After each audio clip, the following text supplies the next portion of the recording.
How could an entire family sleep through a blizzard inside a thin hide tent without freezing to death? Picture it for a moment. You are standing in the middle of the Great Plains in January. The wind races across the open land with nothing to slow it down for hundreds of miles, and the cold sinks far below zero until the air itself feels like it is burning your lungs. Snow swallows the ground in every direction. A modern camper with the best gear money can buy might last a night or two out here, and an unprepared traveler could be gone before sunrise. Yet for centuries, the tribes of these plains lived through winters exactly like this, night after night, inside shelters built from nothing more than wooden poles and buffalo hides. No insulation foam, no brick walls, no electric heat, no glass to hold back the storm. Just fire, hide, airflow, and something far harder to see. To the outsider, the teepee looked fragile, almost temporary, as if the next strong gust might carry it away. But hidden inside that simple cone was one of the most intelligent survival systems ever created in North America. So quietly effective that modern science keeps stumbling onto the same principles all over again. And here is the part that surprises almost everyone. The real secret was never the fire. It was a detail most people never notice at all. Somewhere inside one of those shelters, long before the sun came up, an old woman would reach into the ashes and stir the embers back to life, and the whole family would keep breathing in the warmth.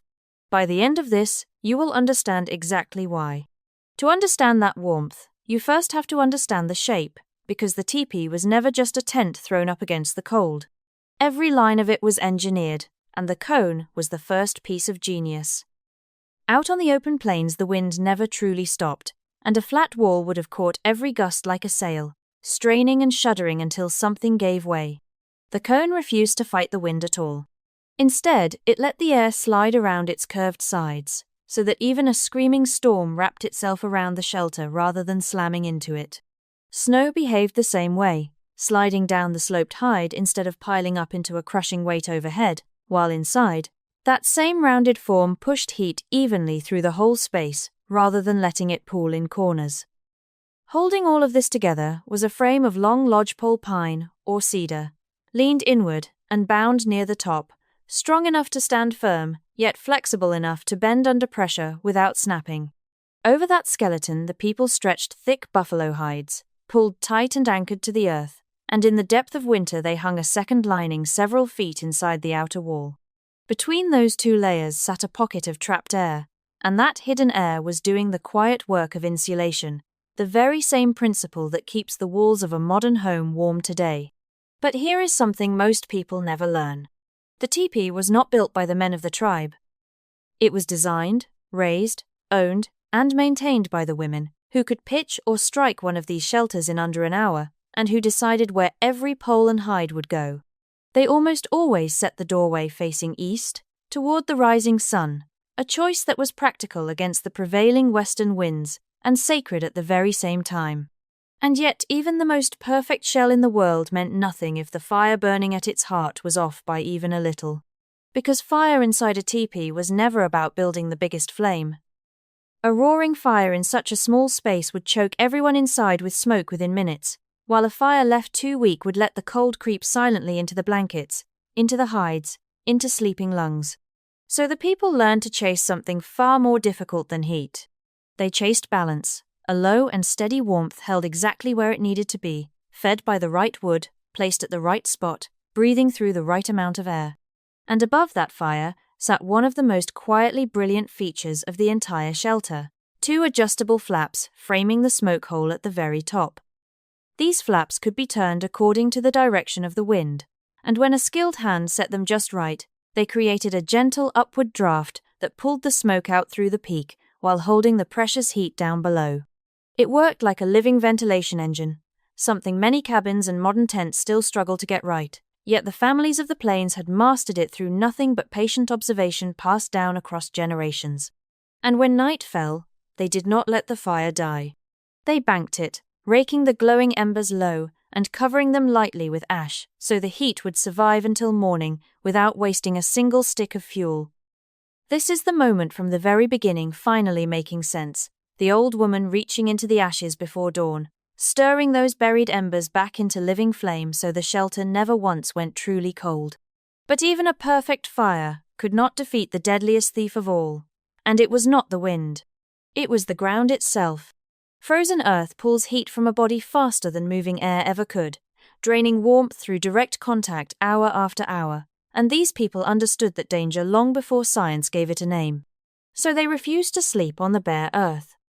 They built upward, layering grass and reeds and willow branches first, then woven mats, then buffalo robes and deer and elk hides stacked one upon another, until the cold ground was sealed away beneath a nest of trapped and breathing warmth. And those layers were not simply beds.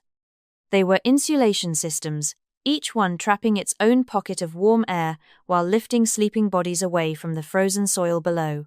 And the thicker they grew, the more completely the family's own heat stayed wrapped around them through the night. But the cold was never fought by walls and hides alone, because the warmest thing inside that shelter was the people themselves.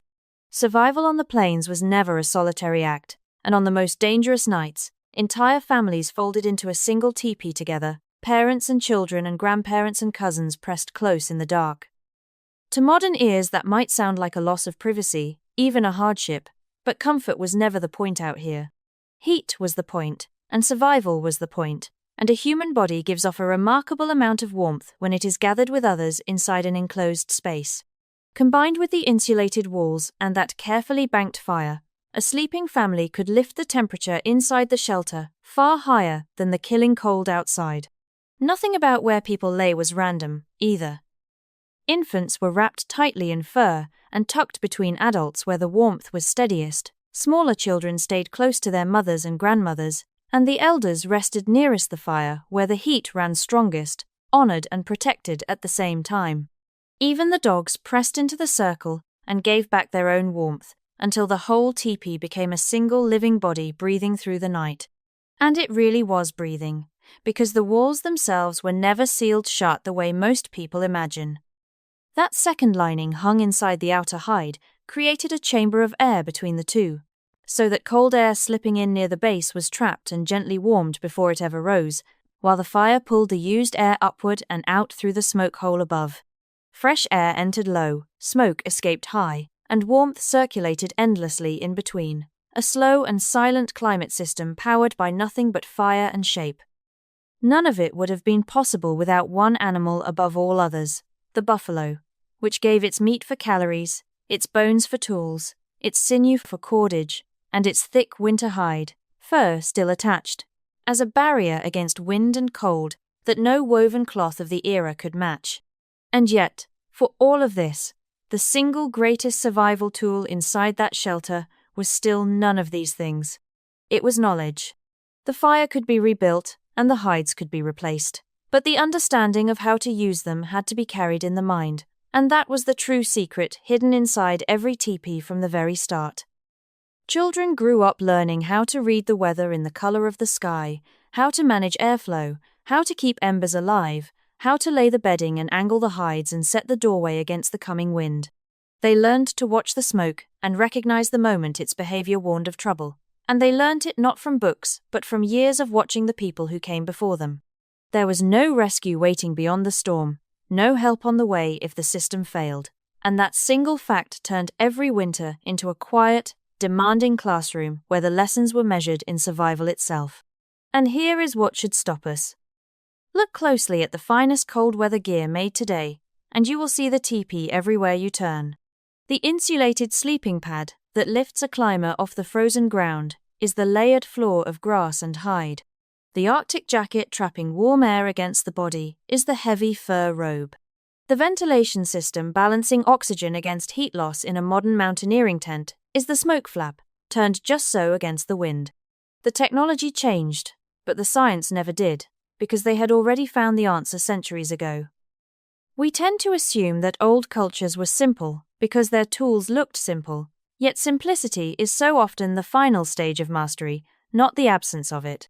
So picture her one last time, that old woman before dawn, reaching into the ashes and waking the embers while her family breathes warm and safe around her, carrying the knowledge of generations in the turn of a single wrist.